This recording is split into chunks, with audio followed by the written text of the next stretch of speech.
बाबर आजम का तीनों फॉर्मेट्स की कप्तानी छोड़ने का ऐलान। सोशल मीडिया पर लिखा, तमाम फॉर्मेट्स की कप्तानी से दस्तबरदार हो रहा हूं। तीनों फॉर्मेट्स में बतौर एक खिलाड़ी खेलता रहूंगा। फैसला करना मुश्किल था, लेकिन यही दुरुस्त वक्त है।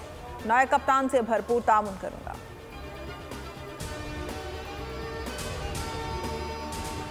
शाहीन शाह अफरीदी टी20 के कप्तान मुकर्रर। शान मसूद को टेस्ट क्रिकेट की नुमाइंदगी मिल गई।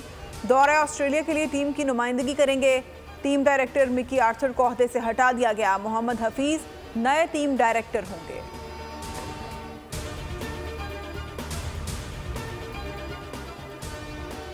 फैसला हुआ है कि सबको साथ लेकर चलेंगे। सरबराह पीसीबी ज़का अशरफ की बोल न्यूज़ से खुसूसी गुफ्तगू कहते हैं, क्रिकेट की बेहतरी के लिए साबिक क्रिकेटर से मुशावरत की है।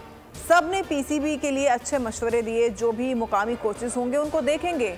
टीम इंतजामिया का फैसला क्रिकेटर्स की मुशावरत से करेंगे।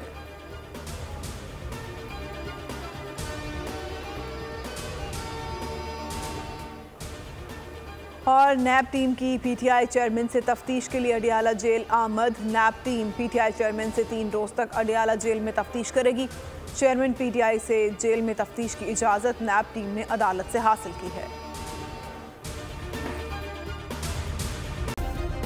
सब्सक्राइब करें और बेल दबाएं ताकि कोई खबर रह न जाए।